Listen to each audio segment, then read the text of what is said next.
2008 में मालेगांव बम धमाके केस में बरी होने के बाद साध्वी प्रज्ञा ठाकुर ने चुप्पी तोड़ते हुए ऐसा खुलासा किया है जिसने पूरे राजनीतिक गलियारे में भूचाल ला दिया है। उन्होंने दावा किया है कि उन्हें अवैध रूप से हिरासत में रखकर थर्ड डिग्री टॉर्चर किया गया और उससे भी खतरनाक देश के प्रधानमंत्री जो उस वक्त गुजरात के मुख्यमंत्री होते थे, इसके साथ ही यूपी के जो मौजूदा मुख्यमंत्री और उस समय गोरखपुर से सांसद थे, आरएसएस प्रमुख मोहन भागवत समेत कई राष्ट्रवादी नेताओं के नाम लेने के लिए मजबूर किया गया। भोपाल सत्र न्यायालय में जमानत की औपचारिकताएं पूरी करने पहुंची साध्वी प्रज्ञा जब मीडिया से रूबरू हुई तो उनका दर्द और गुस्सा दोनों छलक उठा। उन्होंने कहा कि मैंने ना झूठ बोला ना झुकना सीखा, मुझे रातों रात हिरासत में लिया गया। मेरा जुर्म सिर्फ इतना था कि मैं भगवा पहनती हूँ और राष्ट्रवादी विचारधारा की हूँ। उन्होंने आरोप लगाया कि एटीएस अधिकारी परमवीर सिंह, हेमंत करकरे और सुखविंदर सिंह जैसे अफसरों ने उनके साथ अमानवीय व्यवहार किया।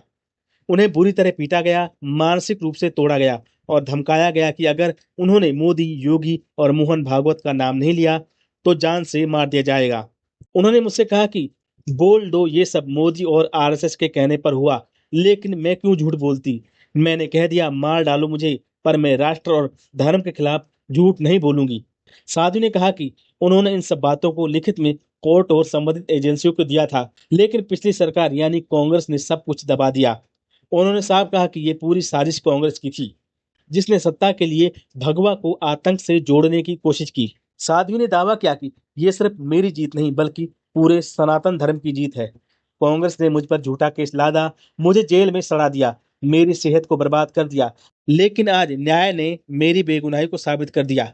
कांग्रेस ना तो राष्ट्रवादी है, ना ही धर्म के प्रति ईमानदार, वो सिर्फ वोट बैंक और तुष्टीकरण की राजनीति करती है।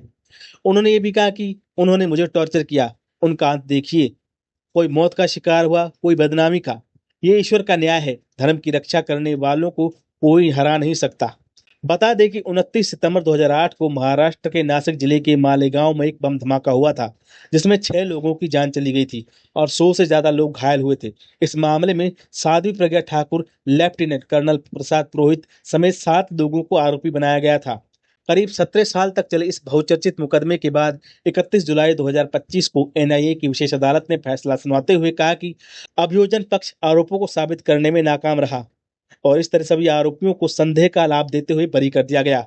इस फैसले के बाद एक बार फिर देश में हिंदू आतंकवाद की थ्योरी को लेकर बहस छिड़ गई है। साध्वी प्रज्ञा के बयान से ये साफ हो गया कि ये केस सिर्फ एक कानूनी मामला नहीं था, बल्कि एक राजनीतिक साजिश और एक धार्मिक बदनामी करने की कोशिश थी और एक राष्ट्रवाद के खिलाफ षड्यंत्र था। अब सवाल ये है कि क्या कांग्रेस इन गंभीर आरोपों का जवाब देगी? क्या जिन अफसरों ने कानून को अपनी सत्ता की कठपुतली बना लिया, उनके खिलाफ कोई कार्रवाई होगी?